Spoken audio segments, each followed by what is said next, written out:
However. Amen.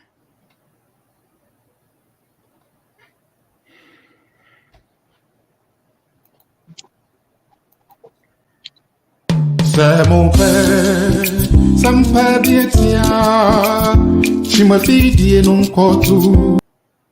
C'est mon père, ça me fait bien tiens, tu me fais dire non tout. Era one radio, c'est mon père, tu me fais bien tiens, tu me fais dire non tout. Era one radio, oh. Ayum pamchima, chintu, asam pamchima,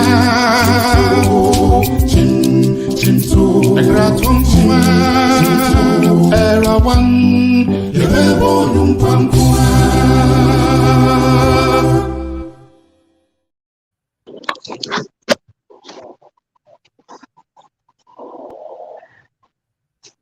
Me dindi acrobato. Me a businessman. At the same time, so me sansu ye actor. Me nyata mpo en makwara sabia ekosi se dakro me ni me business.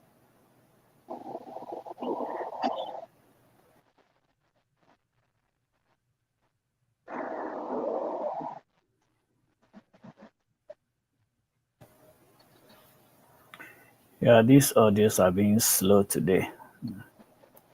The videos. C'est mon père, ça me fait bien tiens, tu me fais dire non tout, era one radio.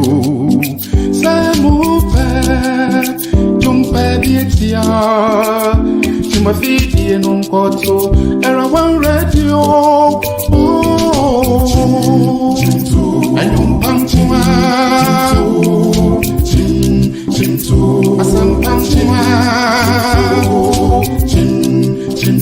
Agratum chima, erawan, yebebo yum pamchima.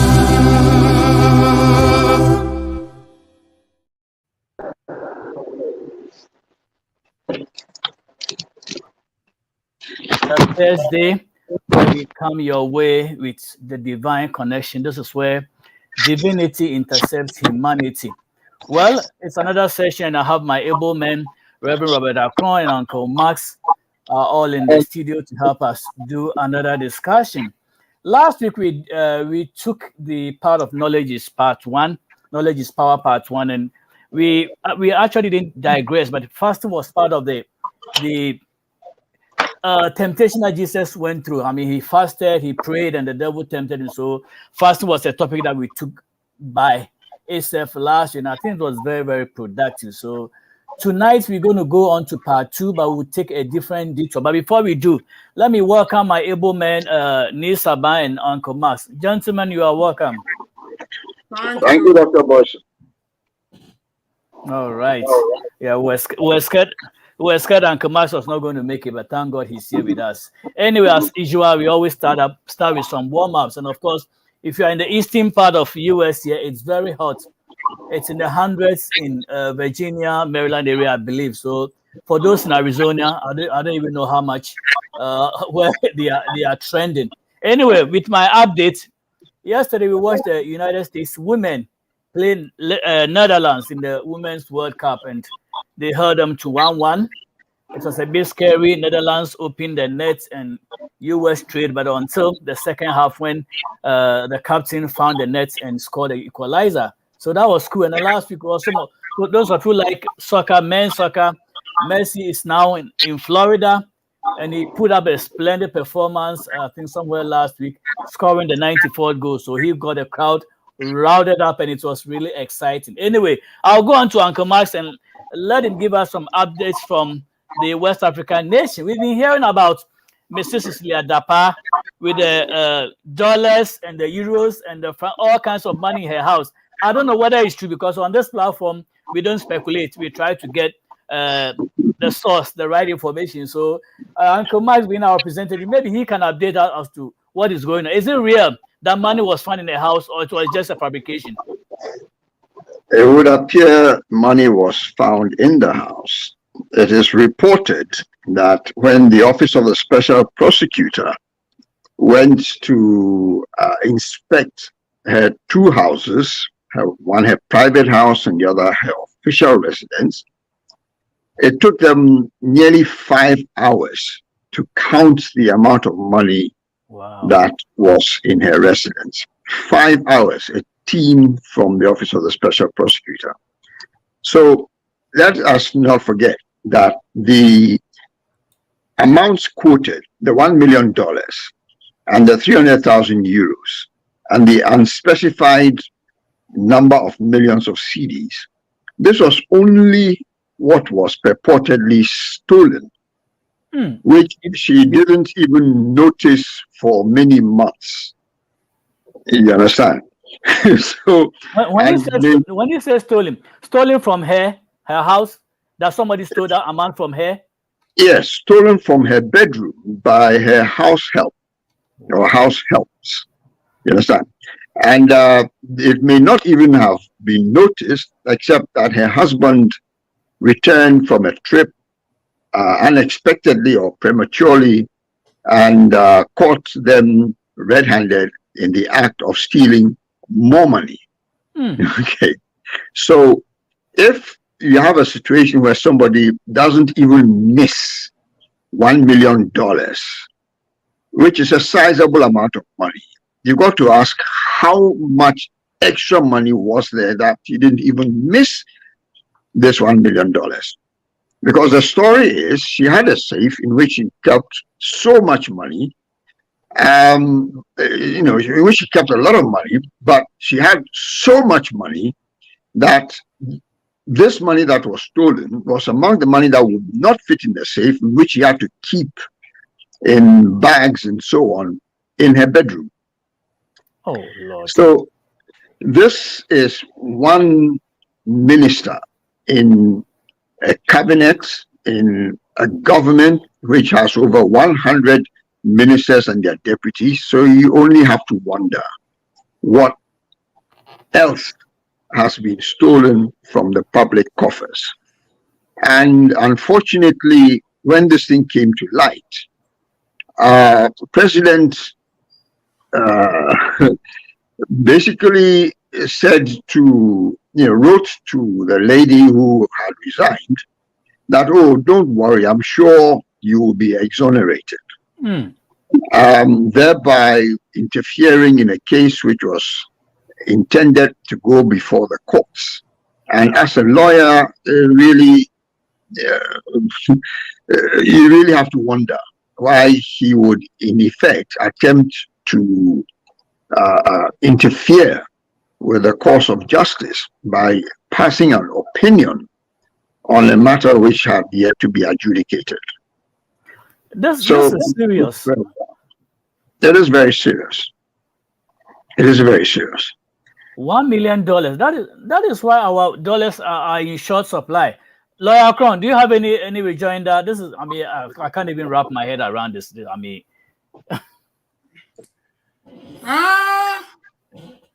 I would rather hold my peace until all the facts come out and the legal system takes its course. Because Dr. Boison, sensationalism and law don't go together. What might appear to be so juicy,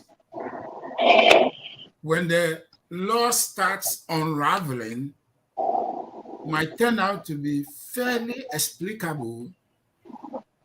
And so there is the danger of prejudicing the system, the accused person, and therefore being tried in the media before the judicial trial, such that when the judicial trial comes out with a verdict that doesn't sync with the media trial, there is the perception of the judiciary being compromised. And so I would rather, because I belong to that fraternity, Mm-hmm. I would rather hold my judgment for now. All right, so we just take it that it's alleged. We are not proposing or making any, judgment here. It's just alleged. So we just get the updates here and there. So I'm sure Uncle Max will be updating us. Dr. Boyson, it Yes, has not been denied that the money was stolen. The stolen money was a subject of a court case, which has been made public, and the charge sheet mentions these monies. So it is not alleged that the money. May I ask, are you saying that Abena Dapa has been arraigned before a court of law with a charge sheet made public? No, I'm saying that she went to court to charge her house helps for stealing this money. So a complaint was made to the police. Yeah. And the police I understand, but the way you presented it, it appeared as if. All I said was that the Office of the Special Prosecutor has arrested Cecilia Dapa. Yes. Okay. On suspicion of corruption. Okay. She has been arrested. Well, and following that arrest, they executed a search on her premises, her residences, and they found so much money additional to the 1 million that was supposed to. They found so much money. It took nearly 5 hours for them to count them. Yeah. But let me make a correction. Okay. I believe Uncle Max is not emphasizing. It's not emphasizing this. In the legal words are very important. The fact that the Office of the Special Prosecutor has gone to search could be what we call indictment. But arrest simply means that the person actually has been found to have committed it. And this is, for now, the Office of the Special Prosecutor is gathering evidence. The evidence might lead anywhere.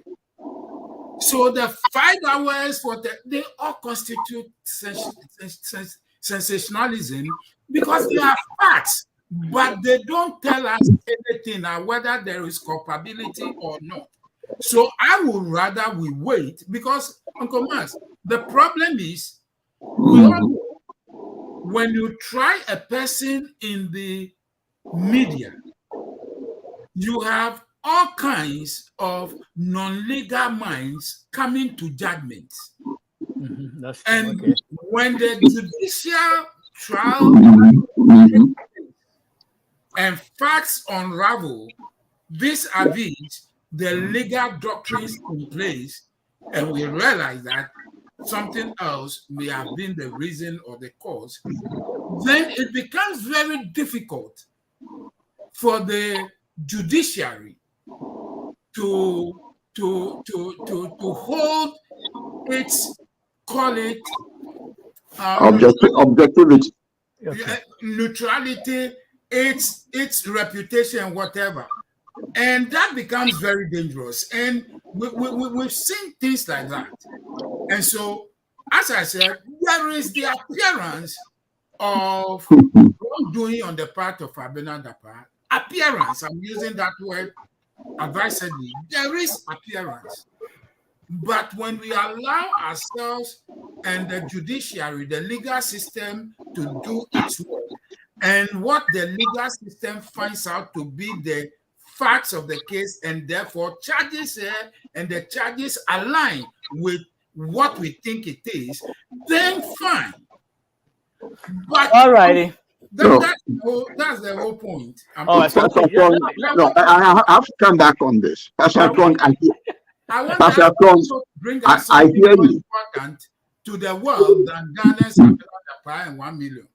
All right, let's put our clause that this is a disclaimer. This is a disclaimer. Nobody's emphasizing it is alleged. We just brought it up as a warm-up discussion. So no. I have to beg to differ, Dr. Boyce. Okay, all right. But I have reported. Okay. Pastor, I have reported the facts of the matter. The fact of the matter is she was arrested by the special prosecutor. Okay. for them to investigate whatever it is. Nobody has said she is guilty. I have not said she is guilty. Exactly. All I've said is, as extra money, additional money has been found in the place. Exactly. That's all. You see, and yes, there may be not just explanations, but these are the facts of the matter. Why we have to be very careful with matters.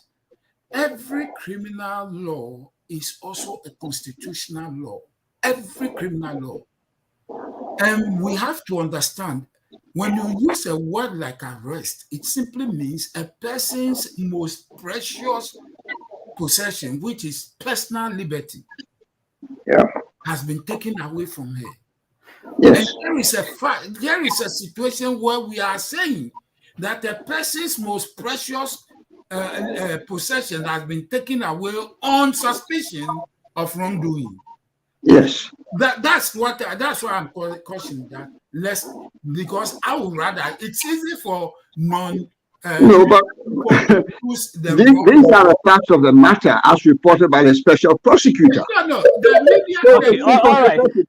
Okay, as the word arrest, but the actual word should be indictment. Well, I mean, Uncle Max is using the word that the media uses. No.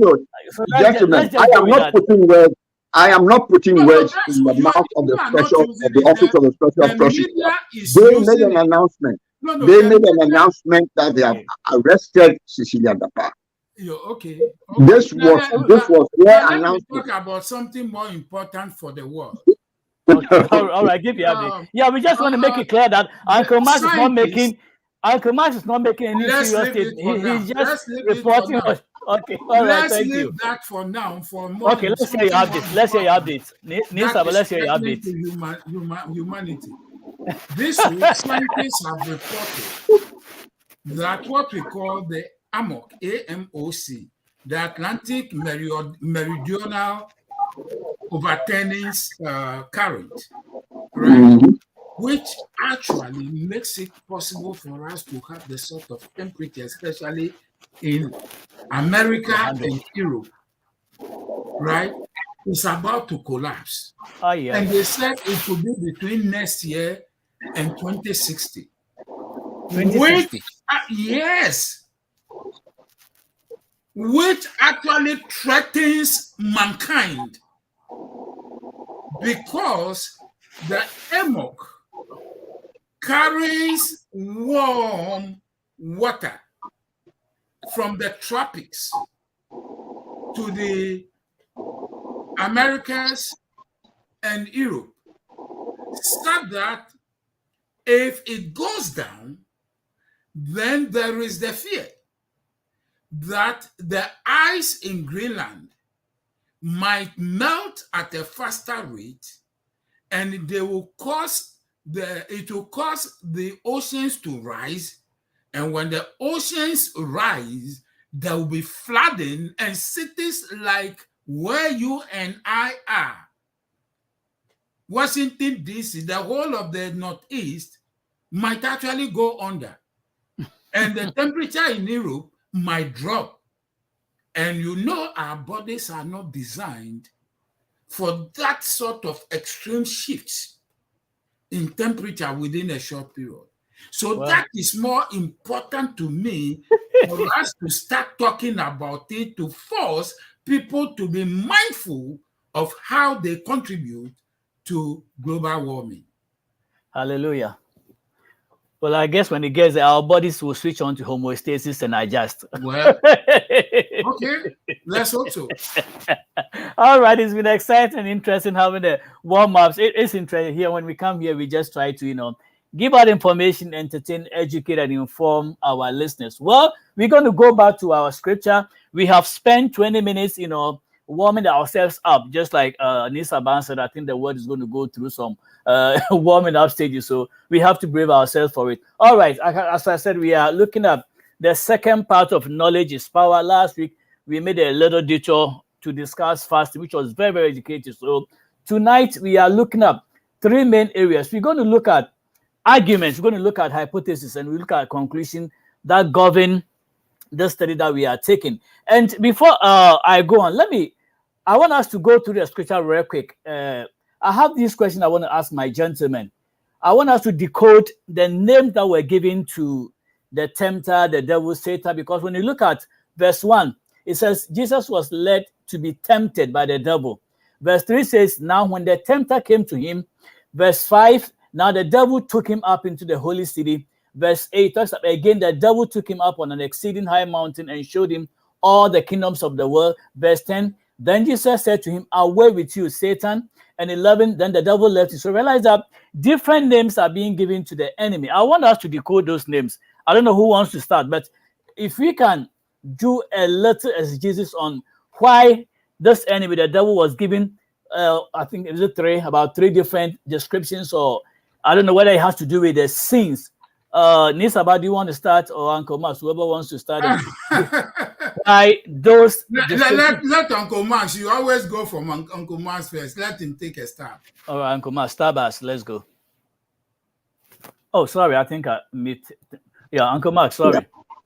I think we are all familiar with the Holy Trinity, Father, Son, and Holy Ghost. And we should also consider the possibility that Satan, or the devil, also has multiple aspects, and therefore appears in different guises according to the function that he is trying to prosecute. So you have the generic description of Satan as the tempter, and that typically is the way he appears to most of us. He starts by tempting us to do something that we know we shouldn't do, but we get persuaded that, oh, it's okay on this instance, or nobody is watching, and so on and so forth. And that's the first step on a very slippery slope to perdition. So he appears as a tempter. And in that role, we may not recognize easily that we are being led astray, because it's only a small temptation. But it may be only later, when we realize that we are on a very sticky wicket, that we begin to understand that we are where we are because the devil has misled us. So we move from temptation to action, which then places us in a precarious situation where we recognize the folly of our deeds and our ways, and we then have to make the choice of either abandoning our course of action and or seeking forgiveness and salvation from the Lord. Then we get to the situation where Jesus says, get thee behind me, or get away from me, Satan, where he is confronting the personage of the devil and giving recognition to his role, and basically denounces him as being unworthy of his attention and of further discourse. So we have a series of escalations, I think, from temptation through action, through renunciation. And this may be a guide or a clue to how we should proceed in life, that we should be aware of these different aspects and processes within our engagement, or the devil's engagement with the world, so that if we are forewarned, then we can be forearmed to avoid falling into temptation in the first place. All right, thank you. So from what we are saying, I understand that we have to be cautious of the enemy's devices and know appropriately what role he's playing at any particular time, and to stay away from temptation and all that. Thank you very much, Uncle Max. Nisaba, do you have anything to add, clarification or suggestion? I think I agree wholly with Uncle Max, but the little I can add has to do with the fact that when you come to the first, when we meet this character in this test, he's first presented as a tempter, right? I mean, in his action. And so one has to step back and ask, what is temptation? Is it different from testing? Right? And the simple difference is temptation normally has to do with a motivation to cause somebody to slip or fall. Right? So whereas temptation's motive is to bring you down, testing's motive is to promote you. You understand? So you come and you realize here, temptation, here the tempter's goal was to trick Jesus into falling again like Adam did. Okay. Now, when you come to devil, the devil actually, the word devil comes, I mean, its source is, or its origin is Greek. And in Greek, it has to do with multiple evil beings. And so when the devil refers to when the Bible refers to the devil in the narrative, you realize that the author is trying to hint at the evil intent, not just cause somebody to fall, but the motivation is mostly driven by evil. And then you have Satan. The word Satan actually takes us to the origin of the word, which again is actually, interestingly, French, which is the same as serpent. So, you look at Satan in the Bible, and he's an angel contending for the same rights and glory as God. And so you realize that when you come to the test, the place and the only place in the temptation that the word Satan was used, and it was Jesus who used it, right? Satan had asked for worship, something that exclusively belongs to God. Mm-hmm. And that paints a picture of what was at stake. And it helps us to draw the distinction between the three terms. But in substance, they are the same. Awesome. So we can't even say whether the devil has a surname, first name, last name. Is just, sometimes it's just Satan, he's the devil, he's the tempter. Whether tempter, But I think all just those are accolades. okay. They are more of nicknames. So what is this guy's actual name? What is his actual name? Lucifer. That's a dignified one that the mom gave him. No, because that's what the Bible calls him. Lucifer was an archangel who fell. You understand? So the original intent of God for creating Lucifer was not what Lucifer turned out to be. But that also strays out into some interesting terrain, because now we realize that angels also have will like we do. You getting me? And he decided to abuse his will. And so when he comes, not at Lucifer, but at Satan, which means somebody contending for something that properly belongs exclusively to the Almighty. And Jesus, being God himself, recognized what was at stake. You getting me? And so, I mean, as we delve deeper into this text, certain revelations become clear. and we'll be able to put each term where it properly belongs. All right, so thank you. Well, in case you just joined us, we're still broadcasting on Era 1.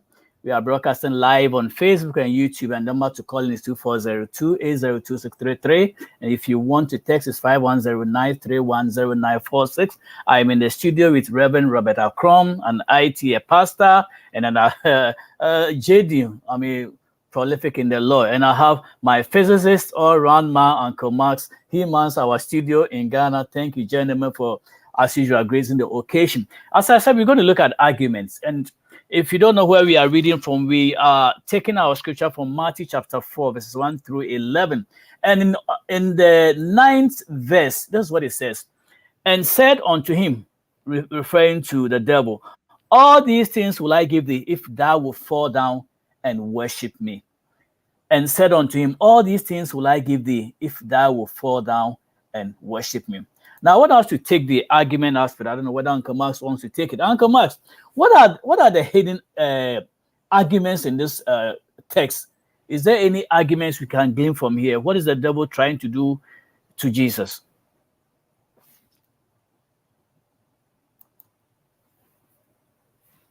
One, he has authority over the earth. So he has ownership. He has something that he can offer to Jesus. And therefore, by implication, two, Jesus is subject to the devil and his authority on earth. And within this, we have this dichotomy between humanity, Jesus' humanity, and his divinity, where the devil is appealing to the human aspect of Jesus, which,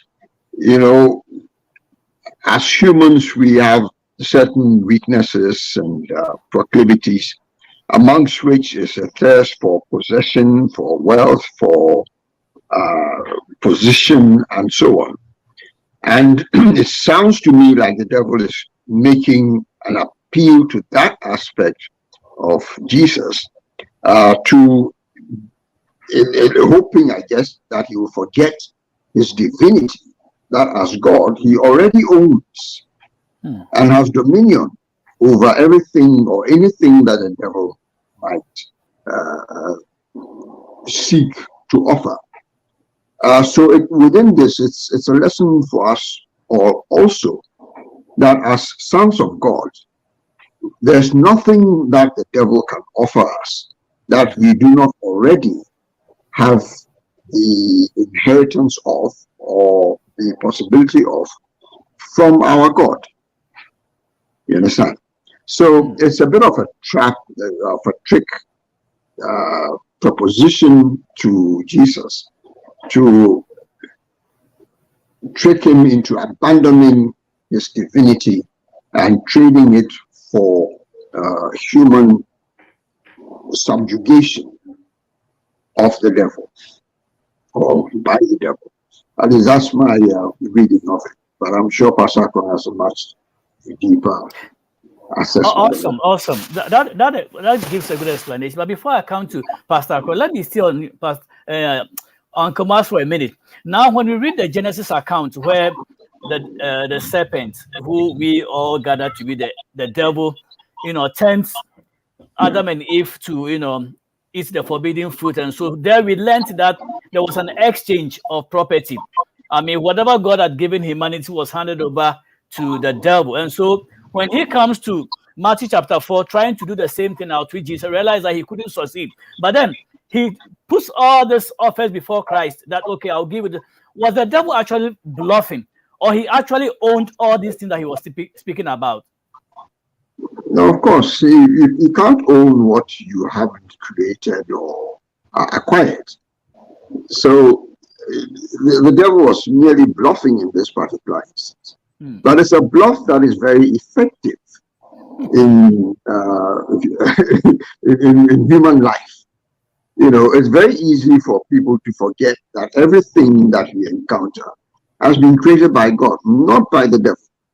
Okay. So the devil tempts us with money, for example, and we associate money with fame and with influence and so on. So we go after these things, forgetting that we have been placed here to serve God and humanity. Yeah. So we get tricked into shifting our focus onto things that ultimately are completely unimportant. But the devil is very effective at this. Wow. And at subverting society so that these subversions get passed on and perpetrated from generation to generation. So in actual fact, he just takes the truth that humanity knows and twists it about to see whether we believe in what we believe or not.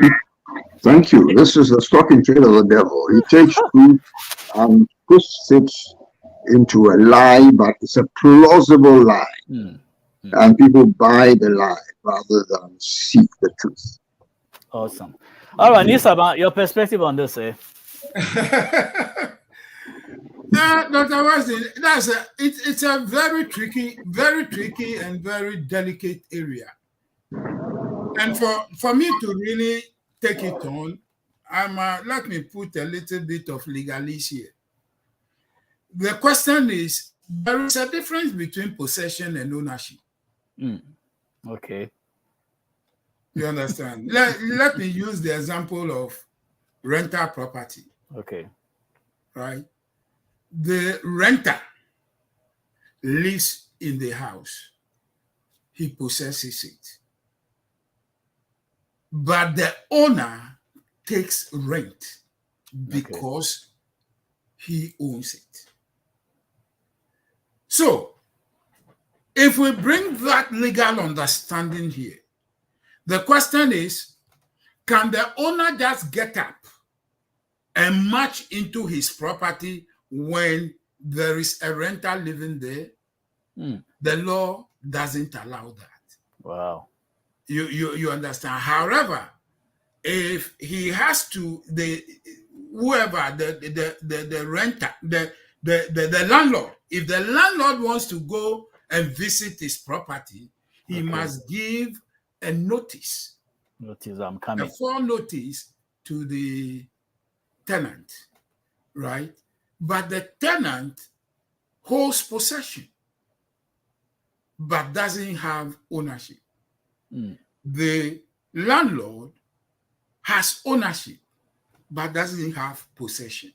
But the funny thing is that the landlord sometimes want to go to the house, what we call impromptu, and see whether the house is being messed up at an uninformed time. The tenant can refuse him entry. Yeah. Okay. Yeah. These are the legal issues there. And Dr. Boison, again, legalese.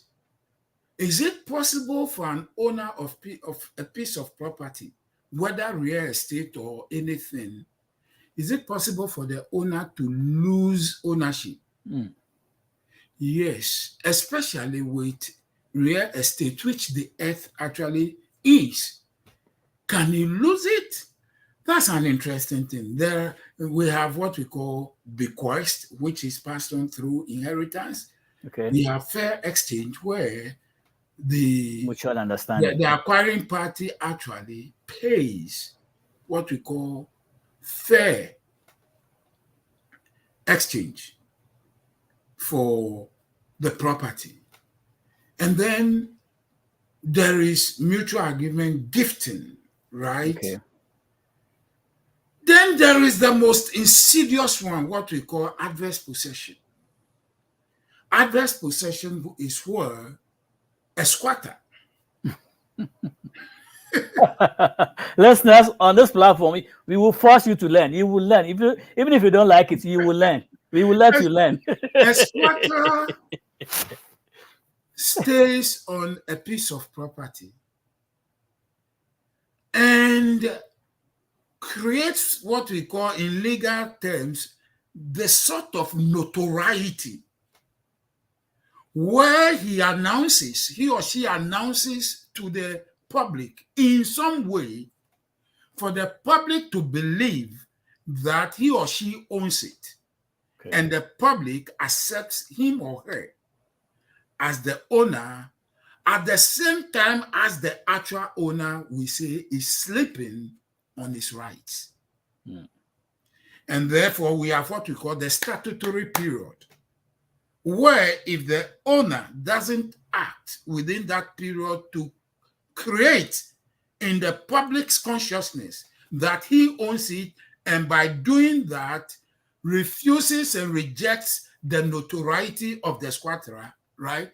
When the statutory period passes, there is the passing on of ownership in addition to the possession that the squatterer already has. And from that moment on, the state will recognize the squatterer as both the possessor and the owner. Now, adverse possession, gift, bequest, and fair exchange. Where does the devil come in? Okay, now tell us. Where does it fall? You understand? And that's the interesting thing we have to understand, that he used deception. He used deception, so he didn't pay fair wages. He didn't pay fair currency for his acquisition. So in actual fact, the devil is illegally possessing, let alone owns. Claiming he owns it. You get me? This is what we have to understand. Because he used fraud. Is it 419? Yeah. So that's why Jesus could just go and dispossess him easily. And I'm using the word interestingly, dispossess, because the devil never has never owned claimed ownership or has had ownership. All he has is possession, and possession that was acquired through fraud. So this is what we have to understand. And when we read this account, you begin to see that indeed something deeper was happening. You getting me? So the question of he trying to do certain things, once you understand this from this angle, you begin to again, when you do plot analysis, to realize that he had to do it, what he did, simply because he must perpetuate, or he must seek to extend his period of possession through what? Deceit. You understand? So he got it from Adam through deceit. He is trying to use the same deceit to maintain it by getting the second Adam to sign on to his argument. Succumb to him. That's what we are doing. All right, let's take a quick look. This is interesting, very, very profound. Like I said, on this platform, not only are we taking the scripture and just breaking it, you will learn. We will force you to learn. Even if you don't want to learn, you will learn. As Prophet Ojo says in Ghana, you can't hear, you would hear what my learned teachers have to say. Medindi acrobat, me businessman at the same time, so me sansu ye actor. Me nyata mpo, and makwara sabia, ekosi say, dakro, me business for a share meeting. Prekope, me call off. Me urufi bio, manusu temino, namo banahin specialist hospital. Wow, Enfidieni, machines are hot draw. And then we say, yes, hospital, a bidi de biachi. Me who say, my old kakra. Nanka mensa contract bi eneya agibibia ena problem e bai ti kan buti mama akwahwe kura da masamba ka be mani be ho pa oh men worry e person we treatment no and so your facility wa ha be bo na new business partners na ye meeting e da mo say and hospital kwa na mo yi awon na ye juma me mo ka say o peto ko hospital me kanfo bana hin specialist hospital ma ko they are ready help you.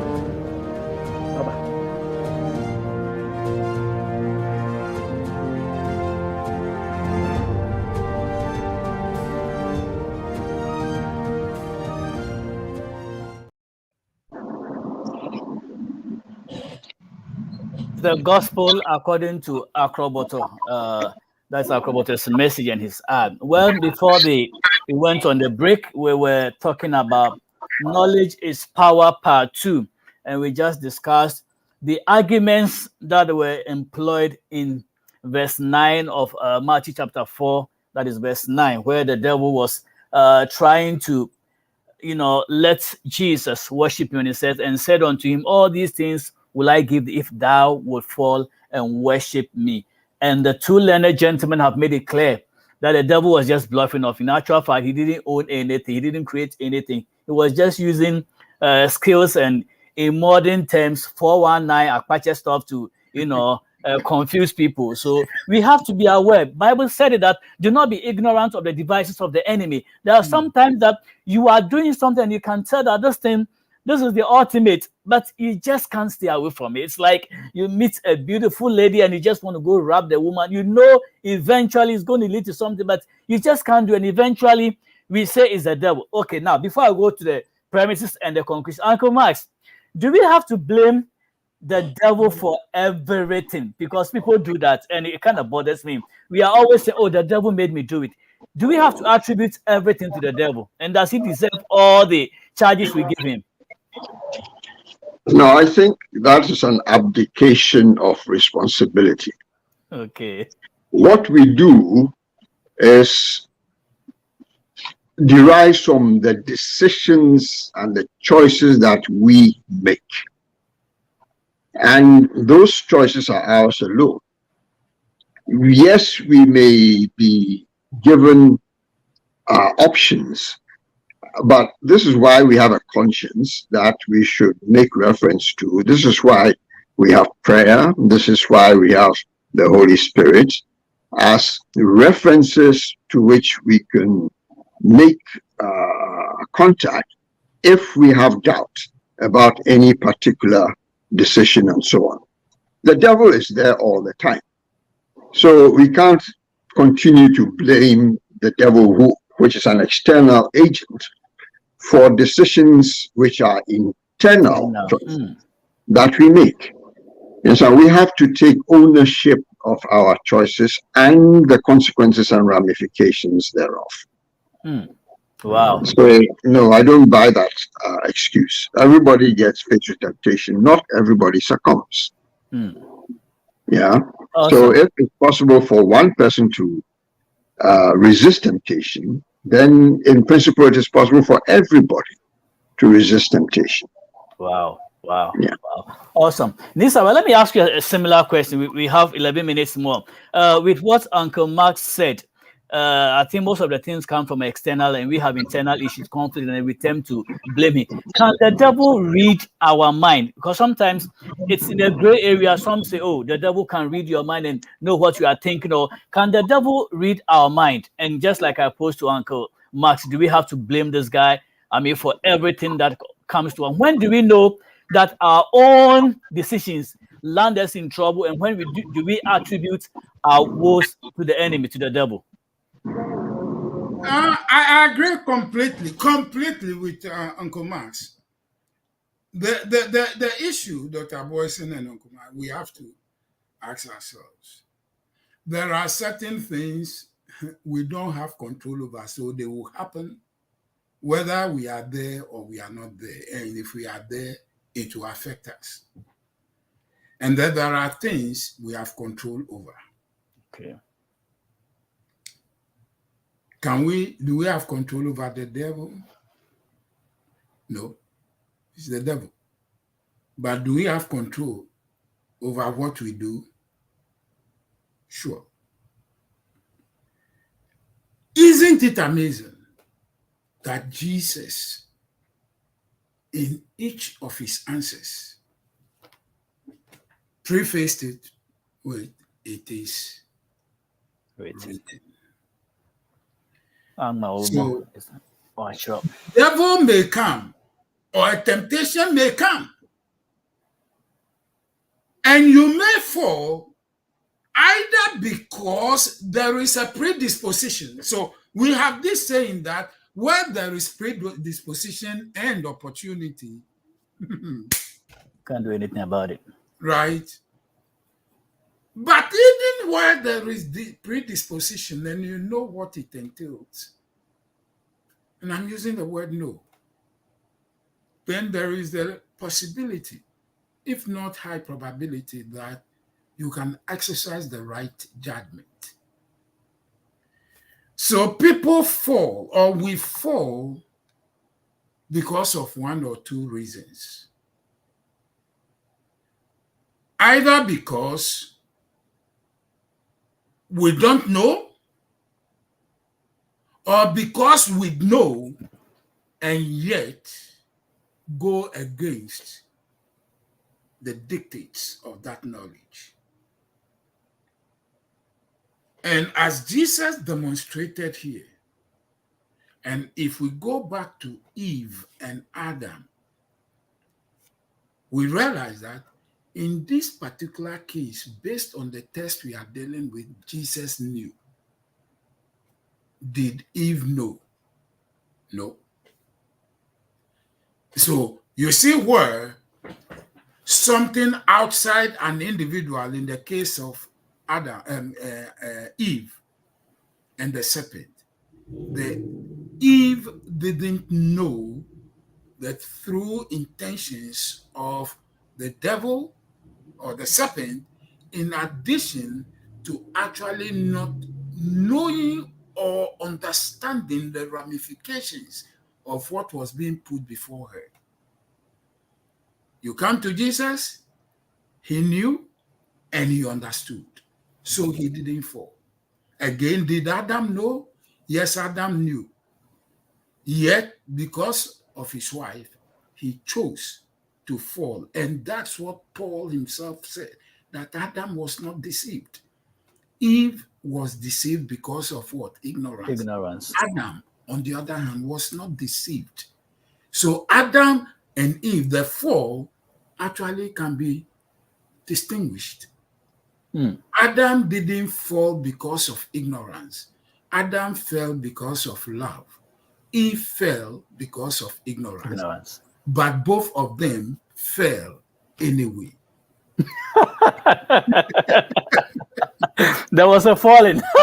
So you come to Jesus, and again, Dr. Boison, why this test becomes such a huge learning tool and opportunity for us is Jesus prefacing every statement with, "It is written." Which means we must educate ourselves as much as possible concerning the issues that are likely to happen in the space we find ourselves. Are you getting me? So that when the time comes and we are put to it, we know what is at stake and what to say or do, because the devil specializes in ignorance. And I'm not going to go outside the text, but permit me to do so. Jesus was talking about the parable of the sower. And he said, some seeds fell by the wayside. And he said, those seeds, represent those who received the word but did not mix it with understanding. Okay. So with them, the devil came and took what they had heard away from them. So what is understanding? Understanding is higher form of knowledge. So they lacked knowledge. And because of that, the enemy had access to the goodie they had. When you come to a test like this, Jesus knew. He had knowledge, he had understanding, and he had wisdom.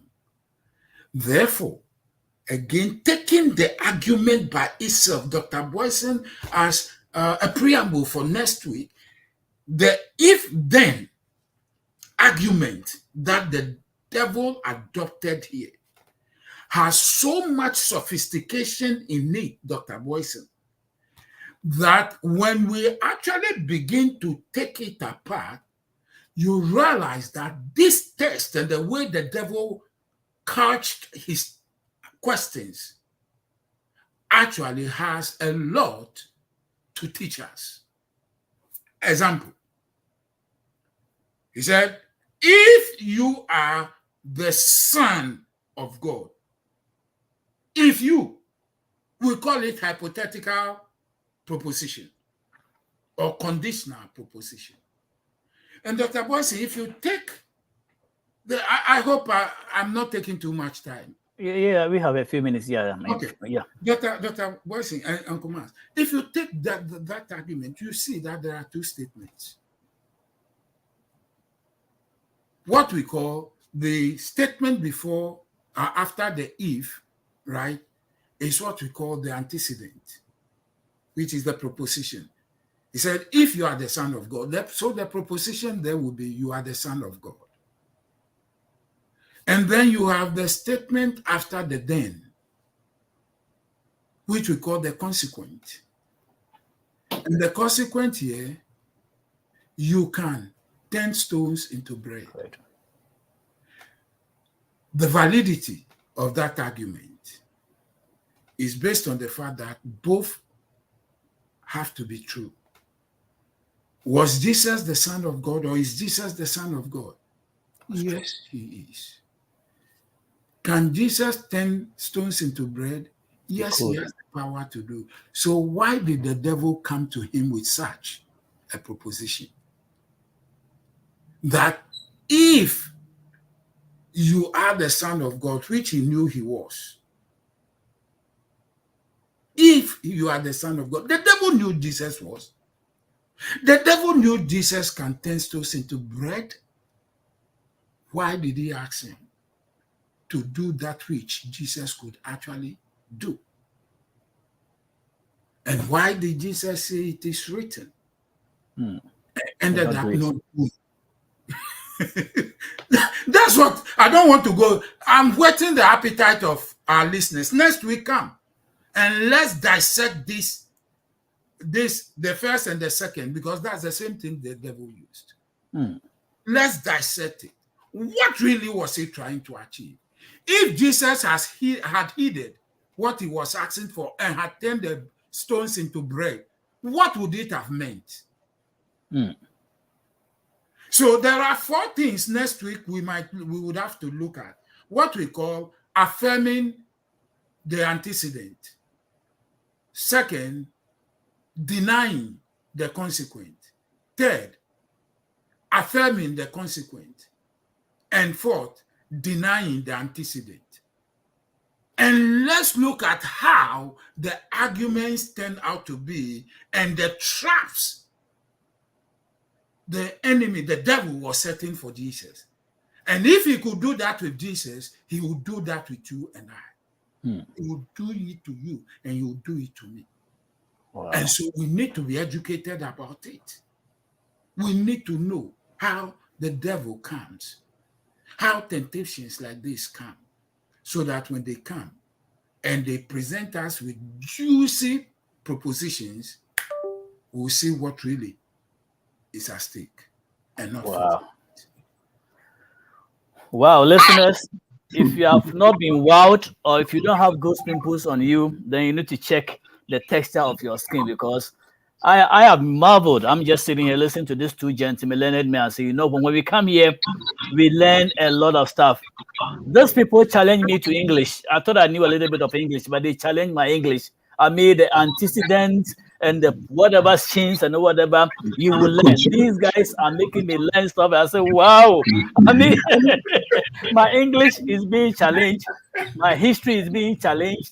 My Bible study is being challenged. I mean, I am learning sitting here, moderating this thing. So, beloved, go back to era 1. Go to the Divine Connection clip. Play this video again. I know some of you can't watch it live when we are doing it, but it's always stored there. Go back to Era 1 Radio, go back to YouTube, Era 1 TV station, and listen to this again. I keep saying that if you are in a Bible school, they won't teach you this. I'm telling you, you'll be paying 3 credit hour courses and nobody will teach you. We are blessed to have this man to come and teach us this. And so I don't take these people, I don't take these lessons for granted at all. Uncle Max, I'll give you the last word. Nisaban mentioned something that actually thrilled me. He mentioned the ignorance of Eve, the wife, and Yes. I think the compromise of Adam. Yes. Adam wasn't tempted, but he fell because what he compromised. He knew that what his wife was doing was wrong, but he Nisaba mentioned for the sake of love. Because of love, he decided to fall with his wife, so he compromised. Now, give us the last word. In our contemporary situation, taking Ghana as a platform where we fall to ignorance and where we compromise on our integrity, the state of the nation. Anything that you want to advise us before we leave, it's all yours now. Okay, thank you very much, Dr. Boison. It's very interesting that earlier this evening I attended a program, which is why I was a little bit late logging on. For the first time, Africa was invited to curate the architectural biennial in Venice. Yeah, and this evening, the lady who curated that exhibition, Professor Loco, was giving a debrief on this event that is ongoing right now, and I would urge anybody who can to go and visit it because it deals with African and architectural futures, the future of our world and the built environment. I happened to be sitting next to a lady from Benin who had come in just for this particular event, came in today and is going back tomorrow. And she's a lady, an architect with 2 children. And she talked about how she was very keen and careful to educate her children, because if we think education is expensive, we should try ignorance. That's true. That is true.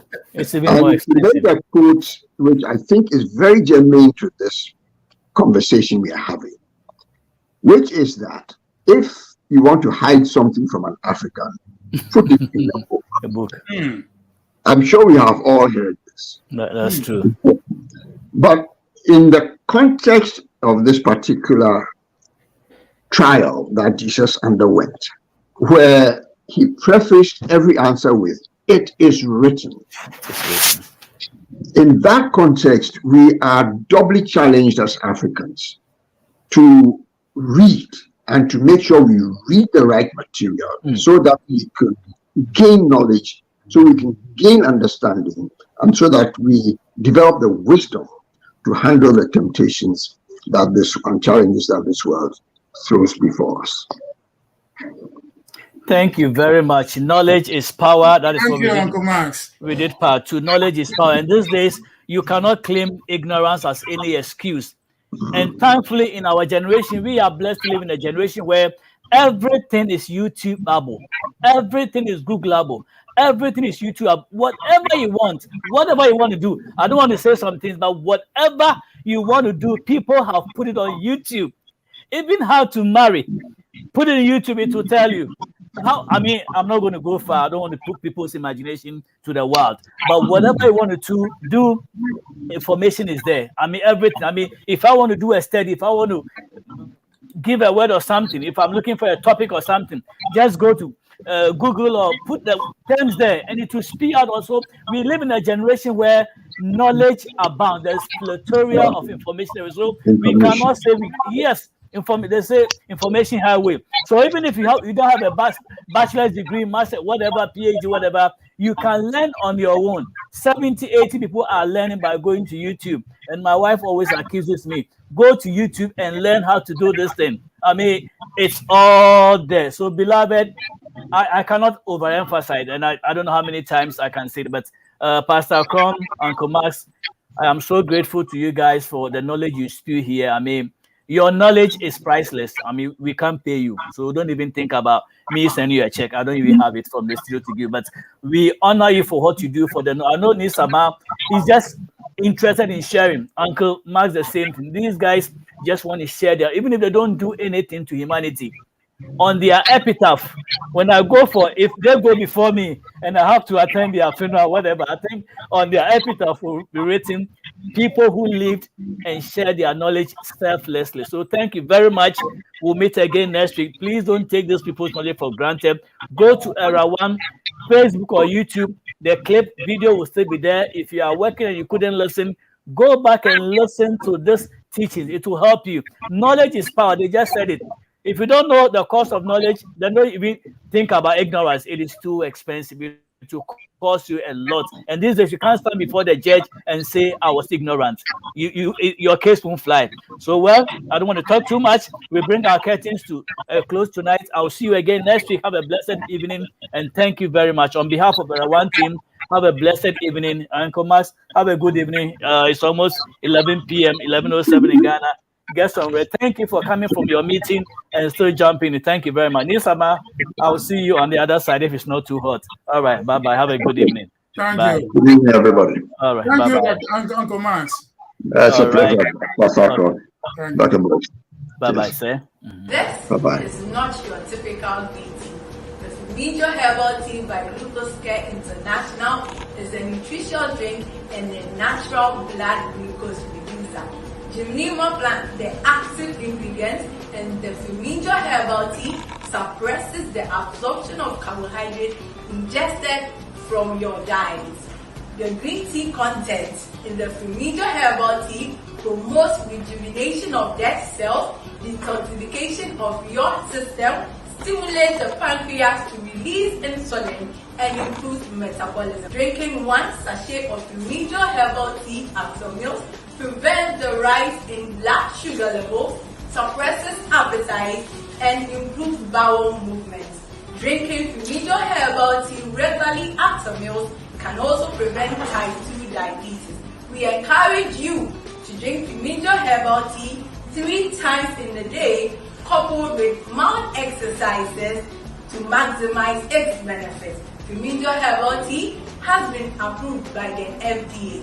Toxicity test conducted by SGS, so it is safe and non-toxic. A product of Singapore. With Fumigio Herbal Tea, your peace of mind is guaranteed. Call our shop now on 0245 810 623 and set your path to good health.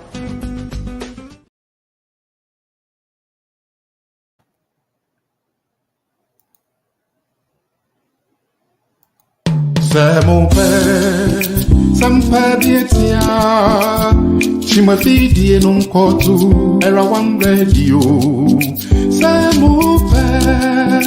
Jumpa dietia. Chimafidi non kotu era one radio. Oh,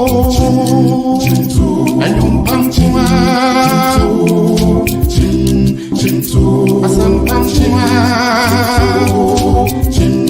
Chintu, a gratum era one, Yebo Yumpampua.